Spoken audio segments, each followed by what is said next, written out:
আমি ২১শে ফেব্রুয়ারি মানি না। নিশ্চয়ই অনেকে হতভম্ব হয়ে যাবেন যে বাংলাদেশের একটা ঐতিহ্যবাহী দিন ২১শে ফেব্রুয়ারি এটা মানি না। এটা ভাই বাংলাদেশের কই? ফেব্রুয়ারি কি বাংলাদেশের? আমি ওই সমস্ত হিপোক্রিসি করা মানুষদের কারণে মানি না, যারা আসলে ওই যে ইনসাফ, ইনকেলাব এগুলো নিয়ে কথা বলে। মানে কথা বলছে অলরেডি যে এগুলো বাংলাদেশী শব্দ না, বাংলা ভাষাকে অসম্মান করে। কিসের ভাই? এই যে বাংলাদেশ জিন্দাবাদ, জিন্দাবাদ কি বাংলা শব্দ? ওইরকম বলতে গেলে অনেক শব্দই বাংলা না। কারণ একটা দেশের আশেপাশের ভাষা মিলিয়েই কিন্তু একটা দেশের পূর্ণ ভাষা। আপনি একটা দেশে পুরোপুরি বলতে পারবেন না এটা পরিপূর্ণ। আর ভাই আমাদের দেশে পর্তুগিজ, বিভিন্ন দেশের মানুষ ছিল। বিভিন্ন দেশের মিশ্রণে, বিভিন্ন দেশের সব কিছু মিলিয়ে আমাদের একটি সুন্দর ভাষা বাংলা ভাষা। এখানে কীরকম হিপোক্রিসি এরা! মানে কি আপনি কি বলবেন? বাংলা ২১শে ফেব্রুয়ারি কি? ফেব্রুয়ারি কি এটা ইংলিশ? ফেব্রুয়ারি ৮ই ফাল্গুন বলবেন। আমি ২১শে ফেব্রুয়ারি মানি না, তবে আমি ৮ই ফাল্গুন মানি। আবার বলতেছেন যে শহীদ হয়েছে, কিসের শহীদ? আপনি যদি বাংলা না মানেন, শহীদ কেন বলতেছেন? বলবেন আত্মত্যাগ, আত্মত্যাগকারী বা আত্মবলিদানকারী।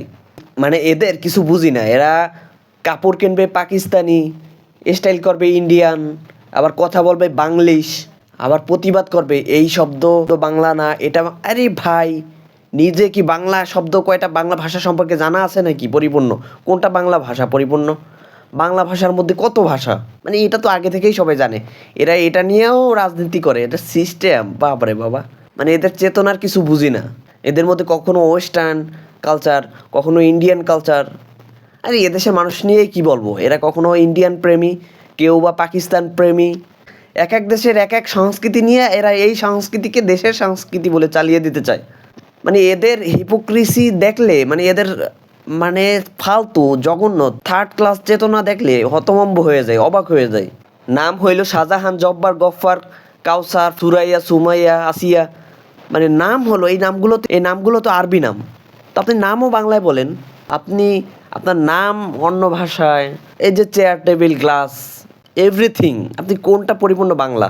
এটা হিন্দি তো এটা ফার্সি, এটা আরবি তো এটা ইংলিশ, এটা পর্তুগিজ তো এটা ফ্রান্স, এটা ফরাসিয়ান। মানে পরিপূর্ণ আমাদের ম্যাক্সিমাম ওয়ার্ড কিন্তু বিভিন্ন দেশের ওয়ার্ড। তো এখানে মানে দুই একটা জাত নিজের স্বার্থের সাথে বাঁচবে এইরকম কয়েকটা ভাষা নিয়ে, এরকম কয়েকটা শব্দ নিয়ে তারা কথা বলবে। কিন্তু এরা এই শব্দ নিয়ে কেন কথা বলে, এই শব্দ নিয়ে কেন এদের চুলকানি? কারণ এই শব্দে প্রতিবাদ, এই শব্দে তরুণদের রক্ত জেগে ওঠে, এই শব্দে তরুণদের, যুবকদের, যুবতীদের অনুপ্রেরণা জাগায়, হৃদয় মানে জাগ্রত হয়। এই জন্য এদের চুলকানি। এটা কোনো কথা? মানে এটা সবাই জানে বাংলাদেশের ভাষা বিভিন্ন দেশের কথার সাথে মিল, বিভিন্ন দেশের ল্যাঙ্গুয়েজ, ফরাসিয়ান, Portuguese, Urdu, Hindi, English, Tamil, Telugu, Chinese, Russian, বিভিন্ন দেশের ভাষার, বিভিন্ন দেশের কথার, বিভিন্ন ভাষার মিশ্রণে বাংলা ভাষা। আর এরা মানে এখন কোনো ফালতু মার্কা, থার্ড ক্লাস মার্কা এদের প্রতিবাদ, থার্ড ক্লাস মার্কা এদের ওপিনিয়ন, থার্ড ক্লাস মার্কা বক্তব্য। কি একটা আজব একটা অবস্থা! মানে এদের মানে সব কিছু নিয়ে রাজনীতি করতেই হবে, সব কিছু নিয়ে দেশের মধ্যে ঝামেলার সৃষ্টি করতেই হবে, না হলে এদের শান্তি নেই। কারণ এটাতেই ওদের অভ্যস্ত। আর কিছু থার্ড ক্লাস পার্সন সেলিব্রিটি আছে, এরা যতটা ল্যাংটা হতে পারে অতটাই এদের খুশি।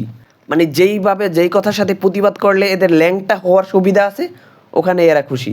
আর এরা বলে মানে কোনো একটা কথা বলবে, বলবে এটা নারীর অধিকার, এটা নারীরা চায়। দেশের ম্যাক্সিমাম নারী, ম্যাক্সিমাম না, দেশের 95% নারী এদেরকে দেখতে পারে না। তাই এরা কোন নারীর পক্ষে কথা বলে?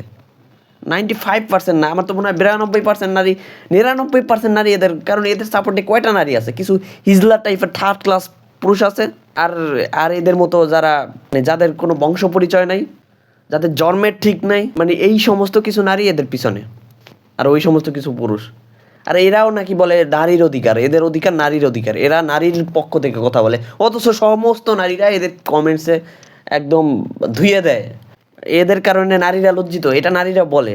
আর এরা নাকি নারীর অধিকার। আর ওই ওই সমস্ত পুরুষরা মানে কি যত ফালতামি, থার্ড ক্লাস। মানে এদের কারণে এই দেশের এই অবস্থা।